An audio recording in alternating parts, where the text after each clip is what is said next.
নবী ইউনুস আলাইহিওয়াসাল্লামের গল্প যে দোয়া ৩ স্তরের অন্ধকার থেকে মুক্তি এনেছিল সেই অলৌকিক কাহিনী আজ আমরা শুনব।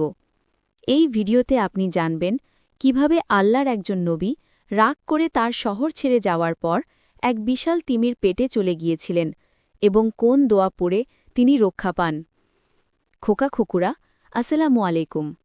আজকে আমরা শুনব আল্লাহ সুবহানাহু ওয়া তাআলার আরেকজন মহান নবী ইউনুসের গল্প, ধৈর্যের, অনুশোচনার এবং আল্লাহর দয়ার এক অলৌকিক কাহিনী।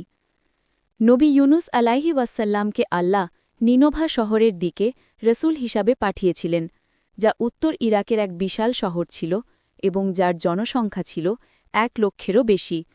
নবী ইউনুস আলাইহিওয়াসাল্লাম ছিলেন আপাতদৃষ্টিতে একজন সাধারণ মানুষ, যিনি নিনোভার নাগরিকদের মধ্যেই জন্মগ্রহণ ও বেড়ে উঠেছিলেন। সমৃদ্ধ নিনোভা শহর দীর্ঘদিন ধরে আল্লাহর বার্তা ভুলে গিয়েছিল এবং মূর্তি পূজা ও পাপে ভরে উঠেছিল। আল্লাহ সুবহানাহু ওয়া তাআলা তাদের মধ্যে জন্ম নেওয়া ইউনুস আলাইহিওয়াসাল্লামকে তাঁর পথের দিকে, আলোর পথের দিকে পথ দেখানোর জন্য রাসূল হিসাবে পাঠালেন। নবী ইউনুস আলাইহিওয়াসাল্লাম সঙ্গে সঙ্গেই তার রবের ইচ্ছা পূরণে মনোনিবেশ করলেন এবং তার জনগণকে আল্লাহ সুবহানাহু ওয়া তাআলার দিকে ফিরে আসতে এবং মূর্তিপূজা ত্যাগ করতে আহ্বান জানালেন। কিন্তু নিনোভার লোকেরা ইউনুস আলাইহিওয়াসাল্লামকে প্রত্যাখ্যান করল, যেমনটি তার আগে আরও অনেক জাতি নবীদের প্রত্যাখ্যান করেছিল। ইউনুস আলাইহিওয়াসাল্লাম দমে গেলেন না। তিনি ক্রমাগত তাদেরকে আল্লাহ সুবহানাহু ওয়া তাআলার ইবাদতের দিকে ডাকতে থাকলেন এবং আদ, সামুদ এবং নূহ আলাইহিওয়াসাল্লামের সম্প্রদায়ের উপর নেমে আসা আল্লাহর ভয়াবহ শাস্তির কথা স্মরণ করিয়ে দিলেন। কিন্তু তারা তা প্রত্যাখ্যান করল এবং বলল, আমরা এবং আমাদের পূর্বপুরুষেরা বহু বছর ধরে এই দেবতাদের পূজা করে আসছি এবং আমাদের কোনো ক্ষতি হয়নি। নবী ইউনুস আলাইহিসসাল্লাম তার লোকদের সাহায্য করতে চেয়েছিলেন এবং ছিলেন দৃঢ়প্রতিজ্ঞ। তাদের অজ্ঞতা ও কঠোর কথা সত্ত্বেও তিনি তাদের ওপর আল্লাহর শাস্তির বিষয়ে সতর্ক করতে থাকলেন। তখন লোকেরা হেসে বলল, হোক, আর ইউনুস আলাইহিসসাল্লামকে জানাল যে তারা তার ফাঁকা হুমকিতে বিন্দুমাত্র ভীত নয়। নবী ইউনুস আলাইহিসসাল্লাম হতাশ হয়ে পড়লেন। তার লোকদের সাহায্য করার প্রবল ইচ্ছা থাকা সত্ত্বেও তিনি ভয় পেলেন যে তাদের ভাগ্য নির্ধারিত হয়ে গেছে। আল্লাহর সুবহানাহু ওয়া তাআলার আসন্ন ক্রোধের আশঙ্কা করে তিনি শহর ছেড়ে পালিয়ে গেলেন, এই ভয় যে এর ধ্বংসের ভবিষ্যদ্বাণী হয়তো শীঘ্রই পূর্ণ হবে। তার রব তার অনুমতি ছাড়া তার লোকদের ছেড়ে চলে যাওয়ায় তার ওপর অসন্তুষ্ট হলেন। আল্লাহ কুরআনে বলেন, আর স্মরণ করো মাছের মালিককে, যখন সে রাগান্বিত হয়ে চলে গিয়েছিল এবং ধারণা করেছিল যে আমরা তার ওপর কোনো কিছু কঠিনতা নির্ধারণ করব না। সূরা আল আম্বিয়া আয়াত ৮৭। রক্ষা পাওয়া শহর নিনোভার শান্ত আকাশ শীঘ্রই ক্রোধে লাল হয়ে উঠল, যেন আল্লাহ সুবহানাহু ওয়া তাআলার ক্রোধ বর্ষণ করার জন্য প্রস্তুত হচ্ছে। পুরুষ, মহিলা এবং শিশুরা পাহাড়ের চূড়ায় জড়ো হল। তাদের হৃদয় ভয়পূর্ণ ছিল আর তারা দেখছিল তাদের ওপরের আকাশের যুদ্ধ। শীঘ্রই তাদের ইউনুস আলাইহিসসাল্লামের আল্লাহর শাস্তির সতর্কবাণী মনে পড়ল এবং আদ, সামুদ এবং নূহ আলাইহিসসাল্লামের সম্প্রদায়ের পরিণতির ভয়ে তাদের পেয়ে বসল। নতুন করে বিশ্বাস নিয়ে তারা হাঁটু গেড়ে বসে পড়ল। হাত ওপরে তুলে তারা আল্লাহর ক্ষমা ও করুণার জন্য আকুতি জানাতে শুরু করল। এই আন্তরিক অনুশোচনার দৃশ্যে আল্লাহ সুবহানাহু ওয়া তাআলার মন গলে গেল। তিনি তার শাস্তি তুলে নিলেন, তার প্রজাদের ক্ষমা করলেন এবং তাদের ওপর তার রহমত বর্ষণ করলেন। আকাশ পরিষ্কার হওয়ার পর লোকেরা তার নবী ইউনুস আলাইহিসসাল্লামের নিরাপদে ফিরে আসার জন্য প্রার্থনা করল, যাতে তিনি তাদের নেক পথের দিকে আরও পথ দেখাতে পারেন। ইউনুস আলাইহিসসাল্লাম এবং তিমি।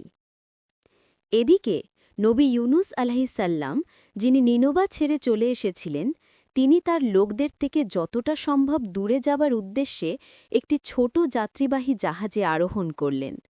দিনের বেলায় জাহাজটি শান্ত জলরাশির মধ্য দিয়ে চলছিল, কিন্তু রাত নামার সাথে সাথে এক ঝড় শুরু হল, যা জাহাজটিকে প্রচণ্ডভাবে এদিক ওদিক দোলাতে লাগল। জাহাজের ডেকে সমুদ্রের জল ধীরে ধীরে প্রবেশ করতে শুরু করায় নাবিক ও যাত্রীরা তাদের জীবনের জন্য ভয় পেতে শুরু করল, কারণ জাহাজটি ধীরে ধীরে ডুবে যাচ্ছিল।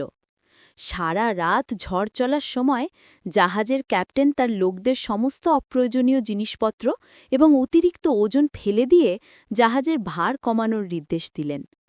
নির্দেশ অনুযায়ী নাবিকরা একে একে তাদের হাতে যা ছিল সবই ফেলে দিল, কিন্তু তাদের প্রচেষ্টা ব্যর্থ হল, কারণ জাহাজটি ভেসে থাকার জন্য সংগ্রাম করছিল। ক্যাপ্টেন আর কোনো উপায় না পেয়ে সিদ্ধান্ত নিলেন অনেকের জীবন বাঁচাতে হয়তো একজনের বলিদান প্রয়োজন হতে পারে। সেই সময় প্রচলিত প্রথা অনুযায়ী ক্যাপ্টেন লটারি করার সিদ্ধান্ত নিলেন, যাতে বলিদানের জন্য যাত্রীদের নির্বাচন করা যায়। লটারি করা হল, আর নবী ইউনুস আলাইহিসসাল্লামের নাম নির্বাচিত হল।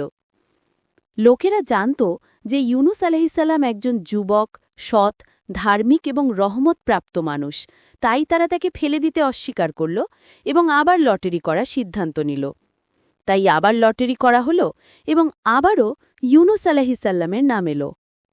লোকেরা হতভম্ব হয়ে গেল, কিন্তু নবী ইউনুস আলাইহিসসাল্লাম জানতেন যে এটি আল্লাহর সুবহানাহু তাআলার ফায়সালা, কারণ তিনি তার রবের অনুমতি ছাড়া তার লোকদের ছেড়ে চলে এসেছিলেন। তাই ইউনুস আলাইহিসসাল্লাম জাহাজের বাইরে ঝাঁপ দিলেন মাঝ সমুদ্রে অন্ধকার উত্তাল ঢেউয়ের মধ্যে। আল্লাহ সুবহানাহু তাআলার আদেশে সমুদ্রের সবচেয়ে বড় তিমিটি ইউনুস আলাইহিসসাল্লামকে জলস্পর্শ করার সাথে সাথে গিলে ফেলল। এরপর তিমিটি সমুদ্রের গভীরের দিকে নেমে গেল। ইউনুস আলাইহিসসাল্লাম, যিনি প্রথমে অজ্ঞান ছিলেন, জেগে উঠে নিজেকে ৩ স্তরের অন্ধকারে আবৃত দেখতে পেলেন। প্রথম স্তর হল রাতের অন্ধকার, তারপর সমুদ্রের অন্ধকার এবং সবশেষে তিমির পেটের অন্ধকার। গভীর সমুদ্রের প্রাণীগুলো ইউনুস আলাইহিসসাল্লামের দোয়া শুনতে পেল এবং আল্লাহর প্রশংসা করতে তিমিটি আশেপাশে জড়ো হল। ইউনুস আলাইহিসসাল্লাম তখন এই বিখ্যাত দোয়াটি করলেন, আপনি ছাড়া কোনো উপাস্য নেই, আপনি মহিমান্বিত, নিশ্চয়ই আমি ছিলাম জালিমদের অন্তর্ভুক্ত। সূরা আল আম্বিয়া আয়াত ৮৭। আল্লাহ, যিনি পরম করুণাময়, তিনি ইউনুস আলাইহিসসাল্লামের অনুশোচনায় গভীরভাবে বিচলিত হলেন।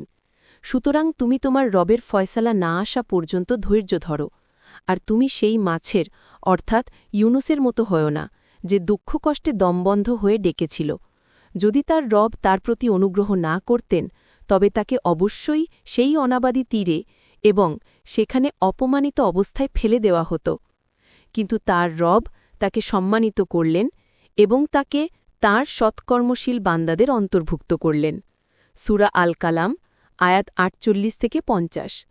তিনি তিমিটিকে তার রাসূলকে নিকটতম তীরে বমি করে দেওয়ার নির্দেশ দিলেন। তিমি আল্লাহর আদেশ মান্য করল, নিকটতম তীরে সাঁতার কাটল এবং ইউনুস আলাইহিসসাল্লামকে বের করে দিল। তিমির পেটের অ্যাসিডের কারণে ইউনুস আলাইহিসসাল্লামের শরীর দুর্বল ও অসুস্থ ছিল। তার কাছে সূর্য ও বাতাসের থেকে কোনো সুরক্ষার ব্যবস্থা ছিল না, তাই আল্লাহ সুবহানাহু ওয়া তাআলা ইউনুস আলাইহিসসাল্লামকে খাবার ও ছায়া দেওয়ার জন্য একটি লাউগাছ জন্মাতে নির্দেশ দিলেন। আল্লাহ সুবহানাহু ওয়া তাআলা তাকে ক্ষমা করলেন এবং জানালেন যে যদি তার আন্তরিক দোয়া না থাকত, তবে ইউনুস আলাইহিসসাল্লাম কিয়ামত দিবস পর্যন্ত তিনির পেটেই থাকতেন। ইউনুস আলাইহিসসাল্লামের পুনরাগমন। ইউনুস আলাইহিসসাল্লাম ছিলেন একমাত্র নবী যার পুরো সম্প্রদায় ইসলাম গ্রহণ করেছিল। আল্লাহ পবিত্র কোরআনে ইউনুস আলাইহিসসাল্লামের লোকদের সম্পর্কে বলেছেন, এমন কি কোনো জনপদ ছিল যা শাস্তি দেখার পর ঈমান এনেছিল এবং সেই মুহূর্তে তার ঈমান তাকে শাস্তি থেকে রক্ষা করেছিল? জবাব হল না, ইউনুসের সম্প্রদায় ছাড়া। যখন তারা ঈমান এনেছিল, আমরা তাদের থেকে পার্থিব জীবনের অপমানজনক শাস্তি দূর করে দিয়েছিলাম এবং তাদের কিছু কালের জন্য ভোগ করতে দিয়েছিলাম। সূরা ইউনুস আয়াত ৯৮।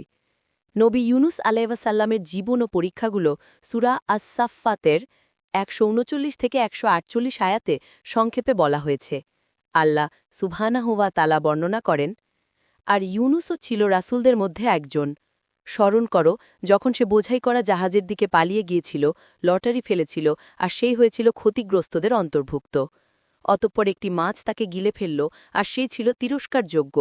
যদি সে তাসবিহ পাঠ করির অন্তর্ভুক্ত না হতো, তাহলে সে অবশ্যই কিয়ামত দিবস পর্যন্ত তার পেটেই থেকে যেত। কিন্তু আমরা তাকে এক খোলা অনবাদী স্থানে নিক্ষেপ করলাম যখন সে ছিল অসুস্থ।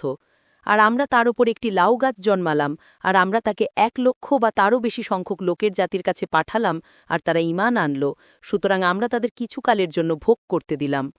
সূরা আস-সাফফাত 139-148 আয়াত। যদি আজকের গল্পটি তোমাদের ভালো লেগে থাকে তাহলে অবশ্যই ভিডিওটিতে একটি লাইক দিও, বন্ধুদের সাথে শেয়ার করো, আর আমাদের চ্যানেলটি সাবস্ক্রাইব করে পাশে থাকা বেল আইকনটি টিপে দিও, যাতে পরের গল্পটি সবার আগে তোমরা দেখতে পাও। গল্পটি কেমন লাগলো তা নিচে কমেন্ট করে জানাতে ভুলো না যেন। সবাই ভালো থেকো, সুস্থ থেকো। দেখা হবে পরের নতুন কোনো ইসলামিক গল্পে। আল্লাহ হাফেজ।